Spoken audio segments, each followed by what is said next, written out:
Welcome, my friends, to the projects group of the Frisco Housing Task Force.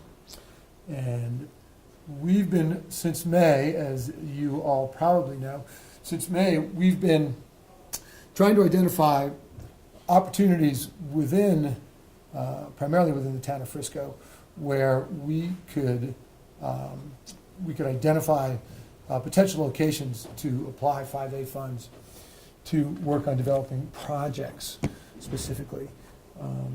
When the Housing Task Force was formed back in May with a mandate from council to identify ways to bring 5A funds to bear on primarily workforce housing projects, I believe. And it was the group was split into two groups.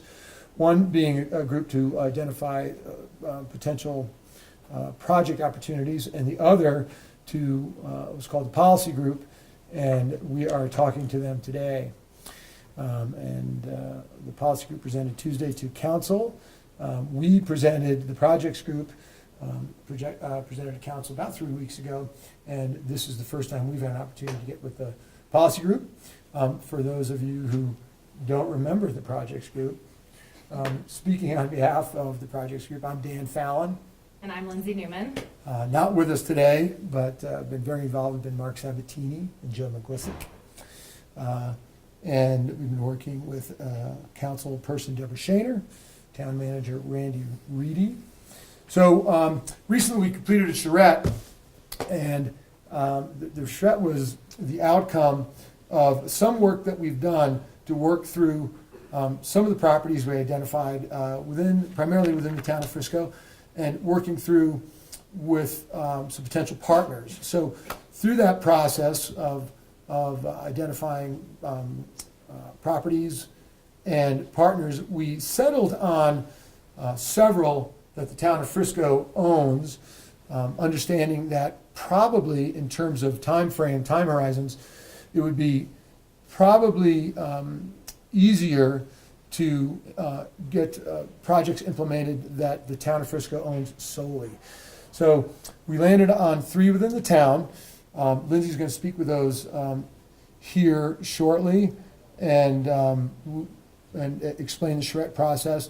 But the 3 we landed on became the focus of our attention and discussion primarily because of that. The town owns them.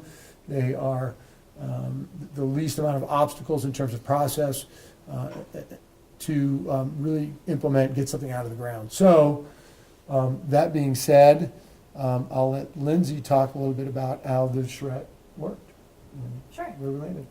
Thanks, Dan. Sure. There you go. So we developed conceptual plans for 3 sites within the town of Frisco. It was the Old Community Center, also known as the SOS building on 110 3rd Street, the Sabatini lot, and 113, 117, and 115 Granite Street behind the historic park, in combination with First Avenue and the First Avenue Main Street building. All these plans are super conceptual. They were just developed during the charrette. We haven't done any work on the side with them. They were developed in about 6 hours. We had 8 architects and some planners in attendance that day that all volunteered their time, and also some town staff members and the projects group members. So we had a great group that day. We studied about 1.2 acres total within downtown Frisco. It was really important when we were looking at this to create complementary uses between the different sites and think about how we could build a sustainable community by providing both rental and ownership opportunities right in the downtown core area of Frisco. So we started the day in 3 groups. The different colors are for the different groups that we had. We came together at noon, and it was really neat because all of the groups had developed different programs and unit mixes, and they were all pretty complementary to each other, even though we hadn't really discussed what the program should be, because we're not really, as the projects group, the people that say this is exactly what should be on each site. We want to see what fits best and what's going to work the best. So meeting up at noon really reinforced that we can come up with some diverse unit mixes within the core of Frisco and have diverse housing within the 1.2 acres. We also, as some guidelines, made sure that all the buildings would be 2 to 3 stories with a maximum of 40 feet height within the core.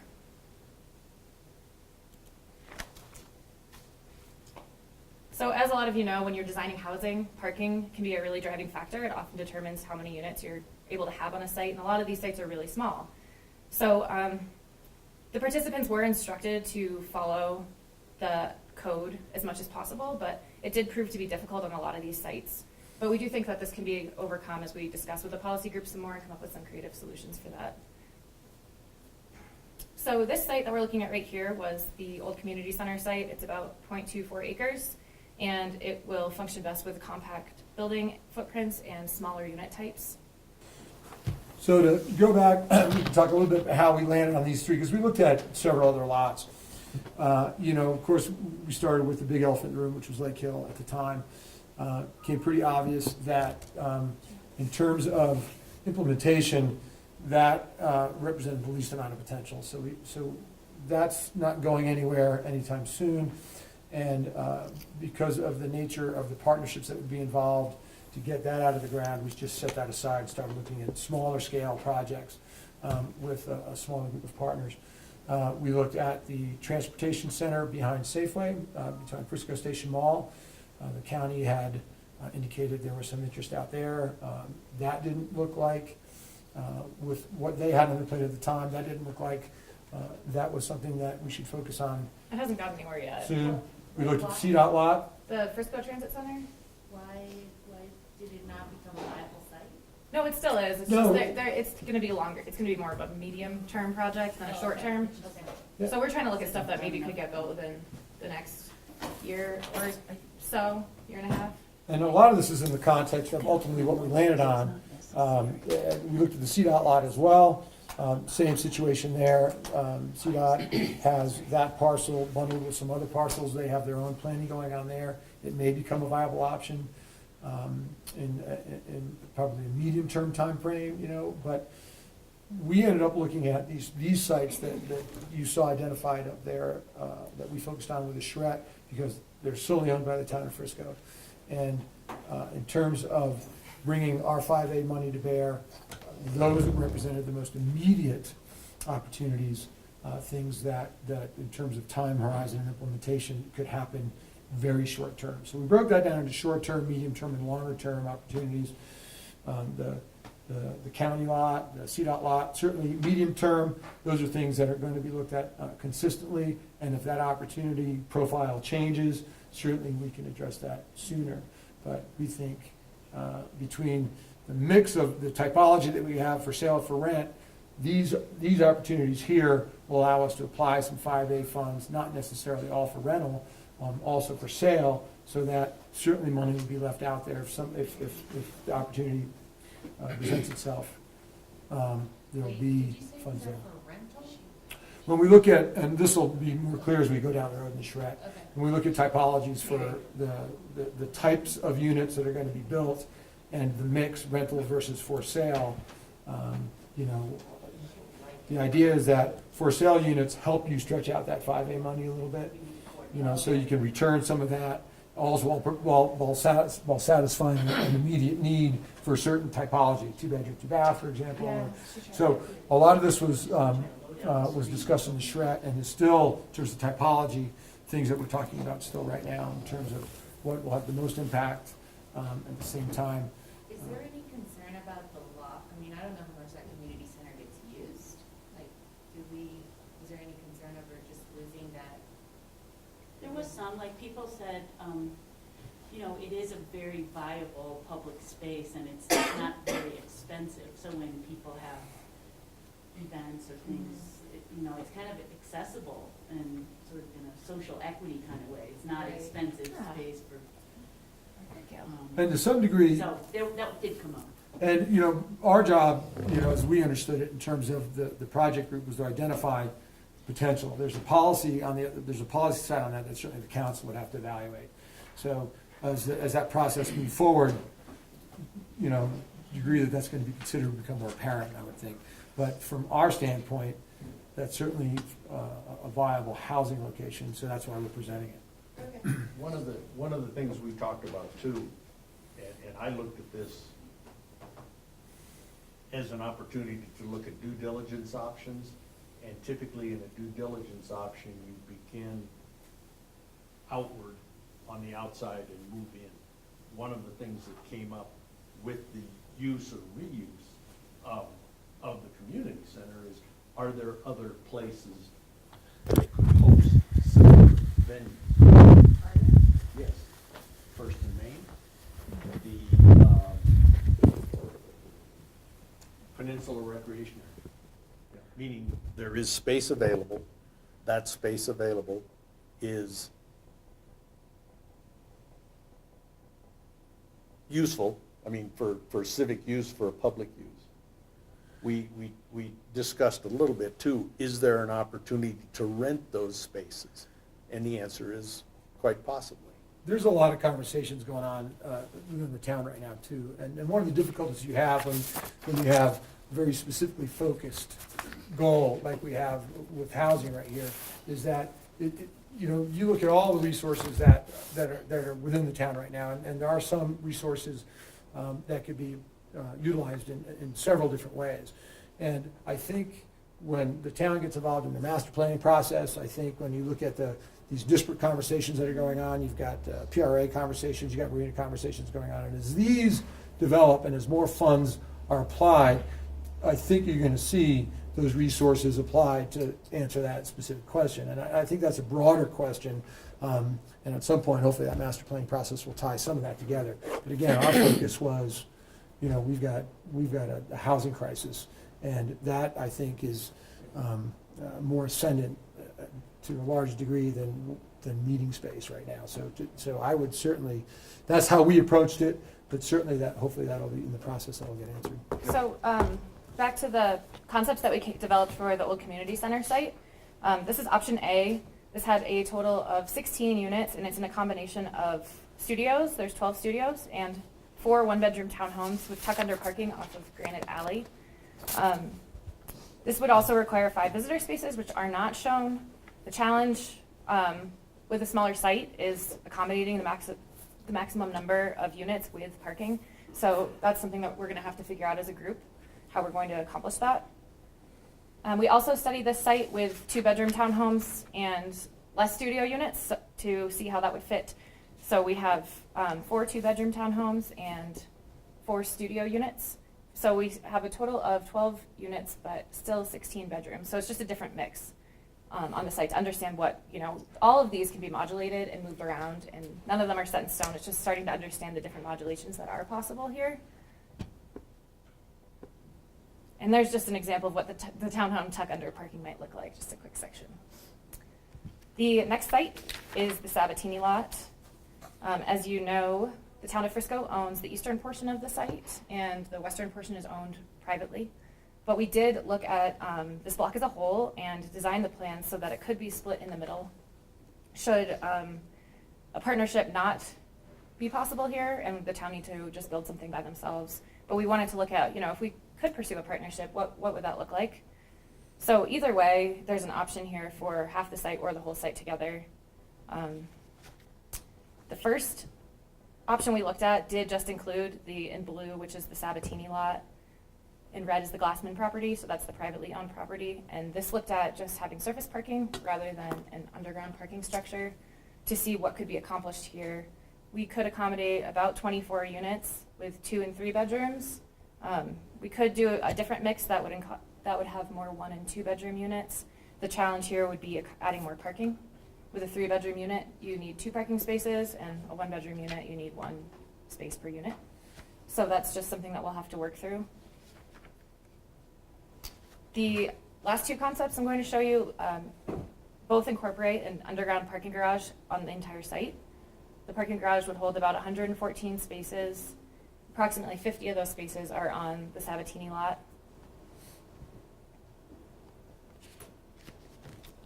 So the first concept has 32 affordable units that would be a combination of 1 and 2 bedroom units. And the market side would be a combination of 2, 3, and a few 1-bedroom units, but majority would be bigger. So they're going to be market rate units, and we did meet with the landowner, and that's sort of the program that he's looking for. So the total site, we have 61 units on here with that parking garage. That would be possible to park. We also have added parking on Granite Street, and this parking would be primarily for visitors and business owners in Main Street and just help enhance the streetscape here, maybe add a sidewalk to help do a little traffic calming on Granite, make it a little bit safer and create some connections. The next concept we wanted to look at just what would happen if we added some townhomes instead of all condos. So in the middle here we have townhome buildings, they're each 2 bedrooms, and then we have condo buildings on either end.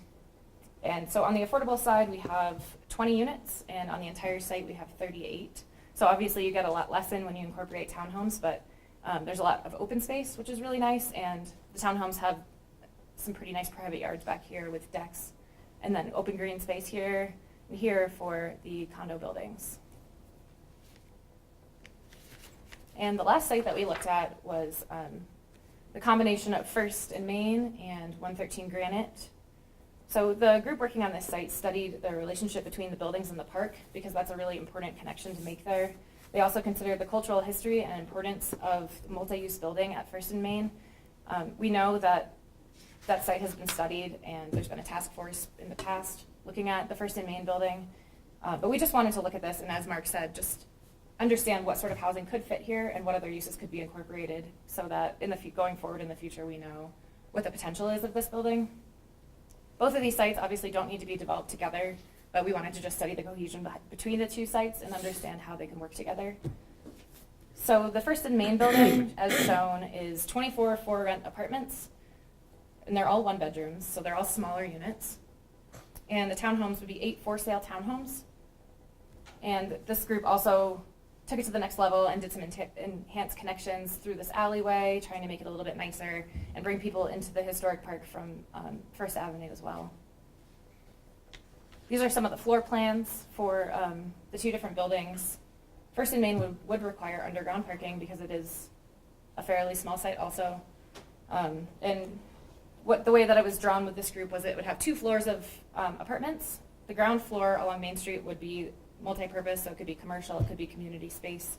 And then they had drawn also a roof deck on top that would be a public space for interaction with the park. And the townhomes would have garage parking tuck under, and the decks would open up into the historic park to create connection and activity there.